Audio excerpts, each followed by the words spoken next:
Good evening, everyone. Good evening. I feel that I should make a disclaimer. I am not a teacher. I'm a very novice monk giving a very novice talk this evening. I think it comes from that place. I think we should go to that place of uncertainty from time to time.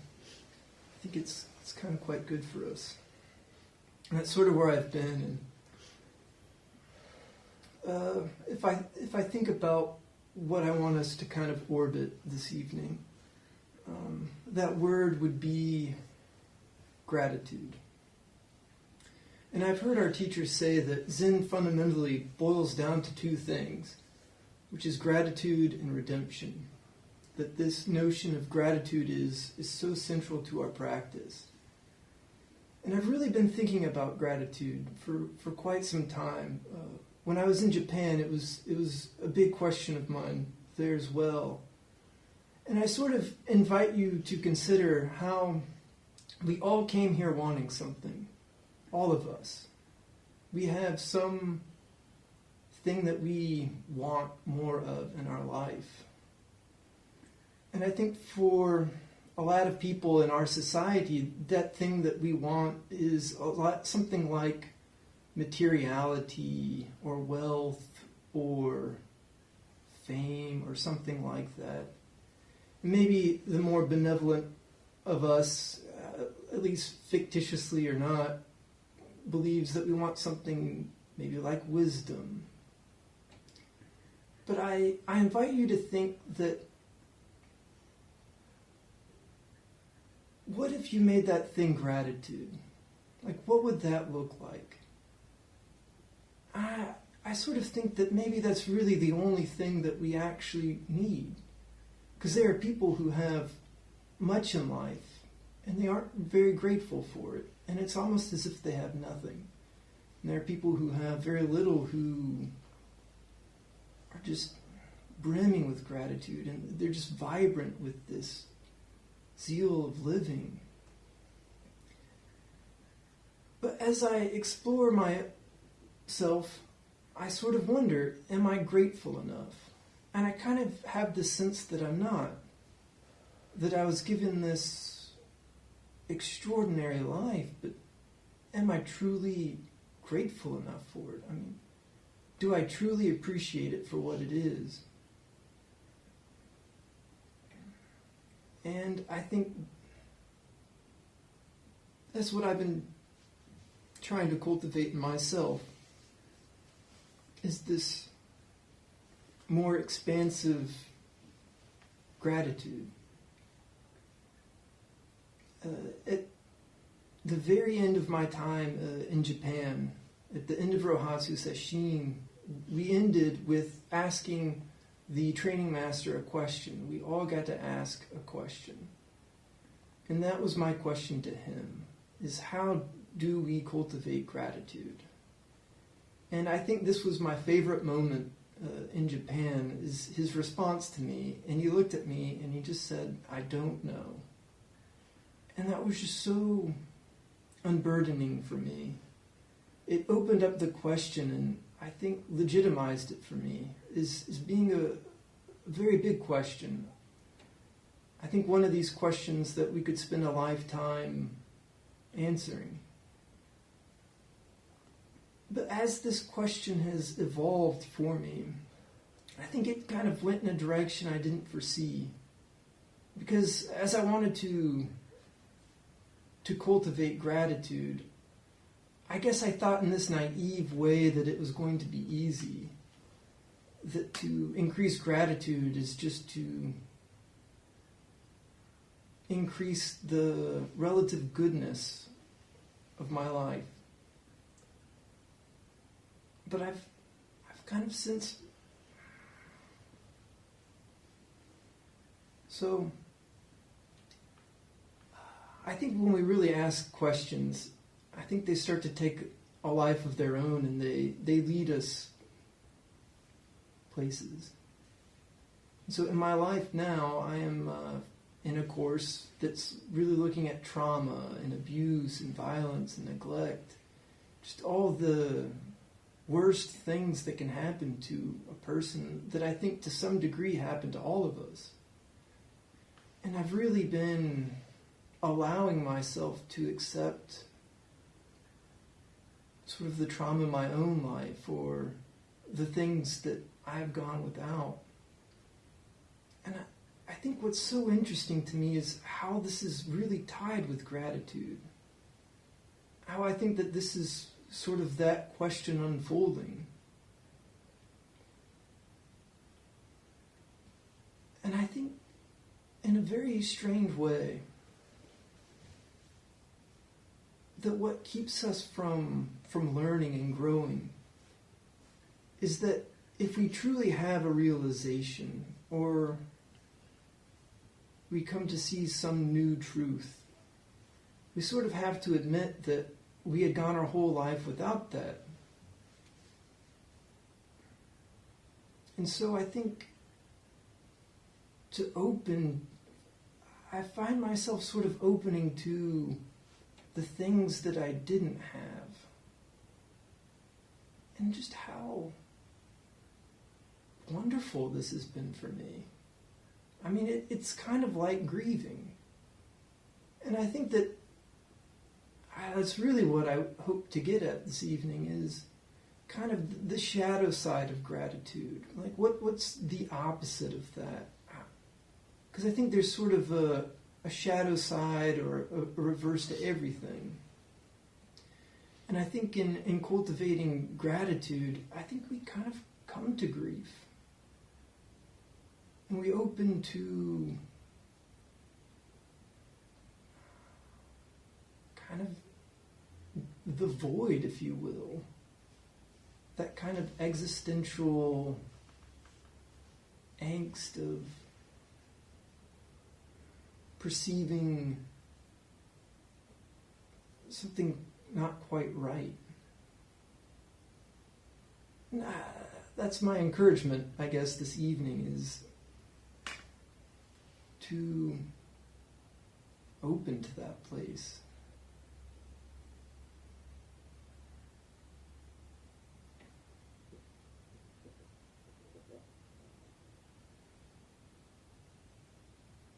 Because I don't know if we can really cultivate anything in ourselves without appreciating what it's like to not have it. I think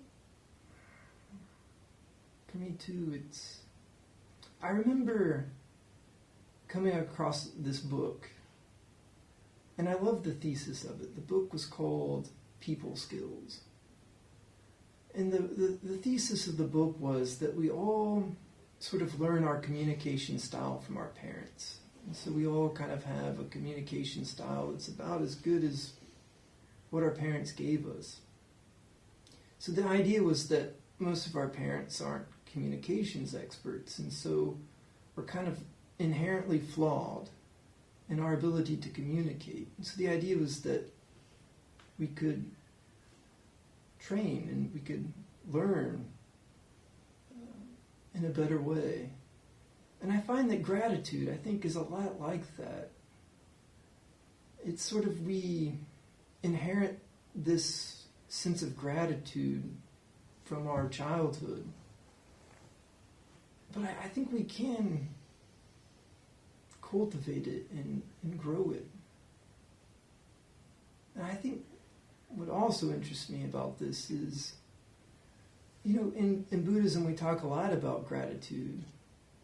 And this word love doesn't come up terribly much, really. I kind of suspect that there's a lot of overlap between these. That maybe they aren't quite that different. Maybe they are the same.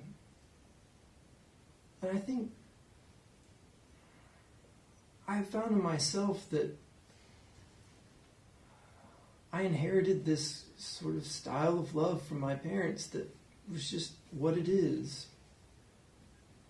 And I aspire to do better. I aspire to cultivate these things within myself. And I think there's this unavoidable grieving that comes with that. But I think is essential to it.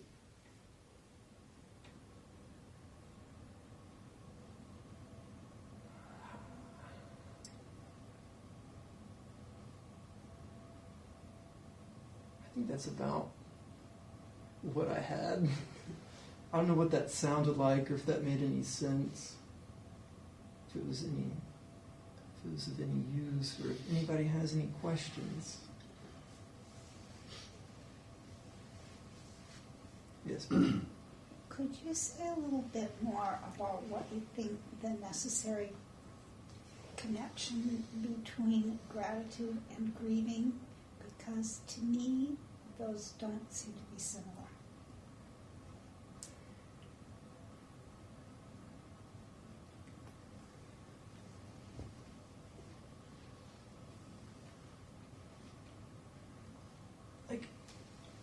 I know, I have a certain baseline of gratitude, I think, as we all do, some capacity for it. And I think to grow that, I have to come to terms with what I'm not grateful for.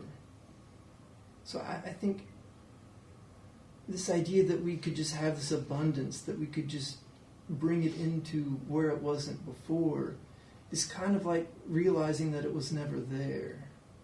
That there were all these things that we just weren't grateful for, that we didn't appreciate.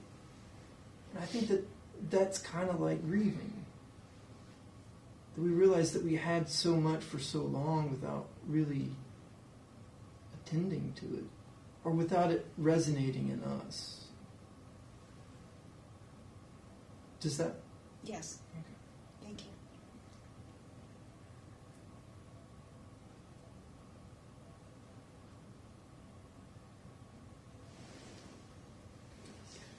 I really appreciated that you brought grief into that, because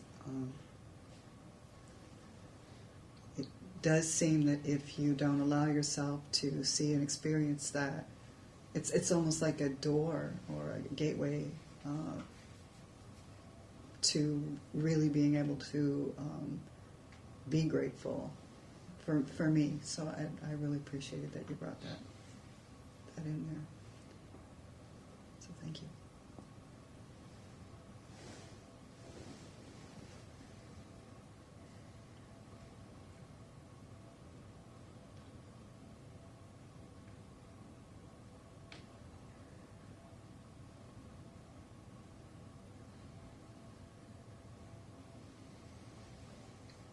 Yes. Please. I forgot. Sorry. It's quite all right.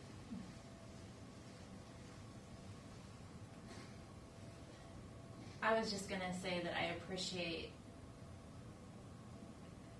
the level of, or the wholeness aspect to your talk. So, recognizing both the shadow side and the light side, and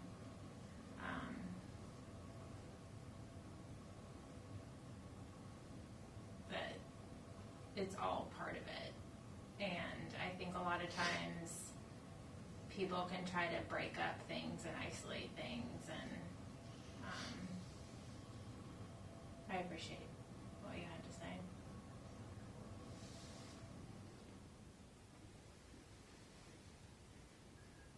I'm very open to criticism too.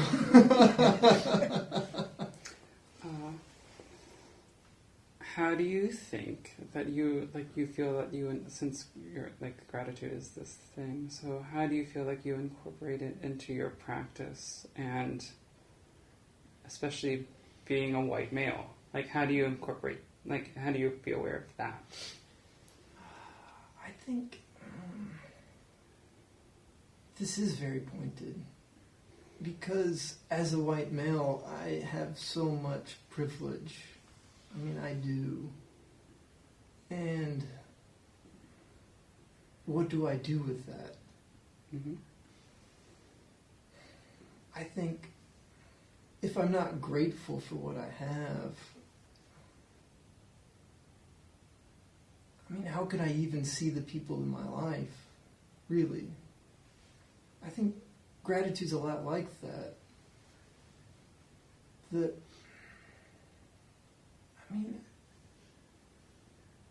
I think it can be unending. Because I've experienced a material lifestyle, and I've experienced relationships that were very usury in nature, and it's very meaningless. And I think to cultivate this sense of gratitude is to just see into things more, to appreciate people as their own universes with their own, infinite complexities and insights. So I think of gratitude as a lot like that. I think it's kind of a lot like sharing. I think it is a lot like loving. It's expanding the sense of our own self to include others. And that, I think, is really where we try to engage this practice, is ultimately like this illusion that there is a divide between the internal and the external. Like, that's something that we create in the mind that isn't real. That we quite literally, empirically and experientially are the other people in our lives. And so to honor that, I think, is priceless. That how we see the world is really how we see ourselves, and to do good in it is to not separate doing good for others and ourselves. Like, those are the same thing. I don't know, that's what I aspire for. Yeah, but how do you make that, like, it's, you're talking about is like all, like, I see the good in everyone, and like I see them as me, and that's fine, but like that doesn't, like, it's practice in head but not practice in action. Mm-hmm. So like almost like a radical gratitude, you know, like to enact it and use that gratitude to go move further. I mean, like, as a trans white woman, I have a strong sense of gratitude of all the trans women of color and all the other people who have come before and have made the way and who still fight that struggle. And it is my, like, gratitude that is practice that shapes and, like, uplifts those narratives and voices and those people, and being there, because it's the same still, you know, but there is an action there, do you know? Yes. And the action is a big part of it. Because when you sometimes talk about, like, recognizing that we're all human and we're all the same, it in some sense whitewashes everything and doesn't really seem like it enacts change. In this tradition, we believe that there are two ways of looking at things, always. We call these things relative and absolute. Mm-hmm. And so I am speaking from a very absolute place, which is this oneness place. But it isn't the whole story. nor do I want it to seem that it is. Because there is the paradox that we also live in this very relative world where horrible things happen and that we have to act in. And there is that dynamic in this practice. But I do believe that this absolute is sorely lacking in our culture, and that it is something that we should cultivate and manifest, even though it is only half. But you are quite right. It is not everything. Everything is sort of not everything at the same time. Yeah. Quite right.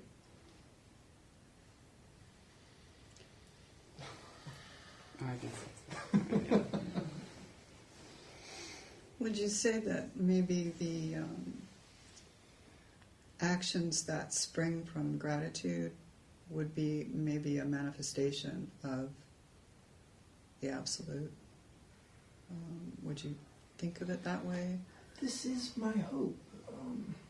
I do think that this is a very fundamental Buddhist idea that our thoughts matter, that what we think has consequences, and that we should tend to our thinking very seriously. And I do think that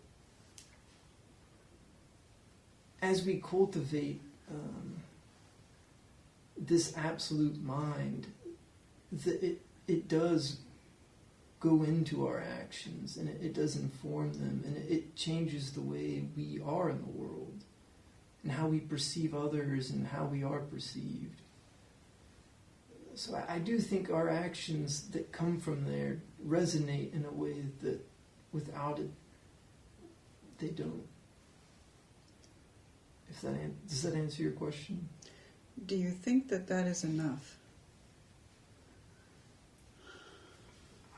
Because not everybody can come from that absolute viewpoint, or whatever you would call it, because it's not really a viewpoint. Not everybody can come from that, 24/7.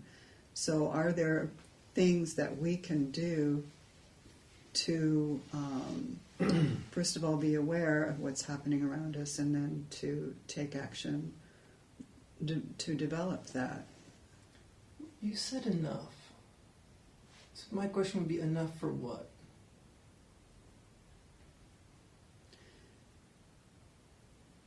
Do you get what I mean? I do, but I still think it's a valid question.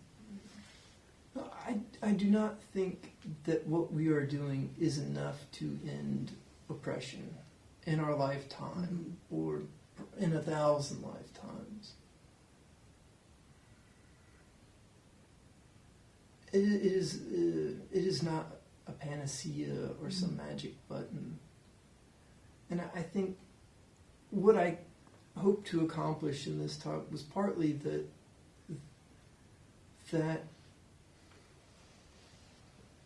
the reality of our existential pain is a very real part of this practice, and I think it's foolhardy to think that it isn't.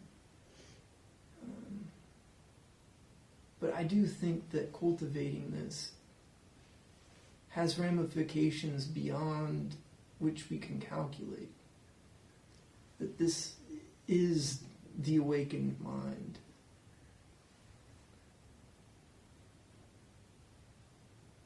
Thank you.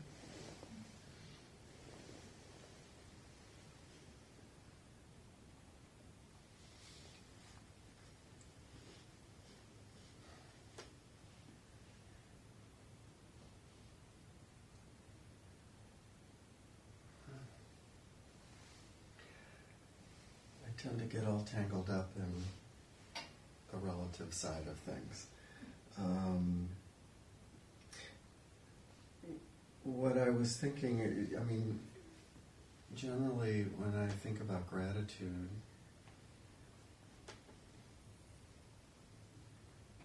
gift, someone gives something to you, you're grateful for that. you're grateful for their kindness or their thoughtfulness or whatever. And I'm wondering is the gratitude that you are talking about cultivating, life is a gift. And life includes those wonderful things that come along, but also the traumas and so it's all a gift for which we should be grateful. And I think where I stumble quite frequently is, okay, how can I be grateful for evil in the world? Or for, I watched the news tonight, which was not a good thing. You know, the usual stabbings and mayhem and such. And so, where does cultivating gratefulness fit into receiving the world as it comes to us? I guess I'm stuck. Thank you, Bob. That, I think, really helps me. Because we do aspire to live the Bodhisattva vow, which is to go where there is suffering, to be with people in those places, to not live in a bubble or a vacuum. And I think the gratitude that I'm trying to get at is to expand the bubble, to include those places that maybe we didn't want to go before, but to see the beauty in it as well, just life unfolding. It's not always easy to stick with. What else are you going to do? I know. What else have we got to do? I think we have to do something. And this idea of action is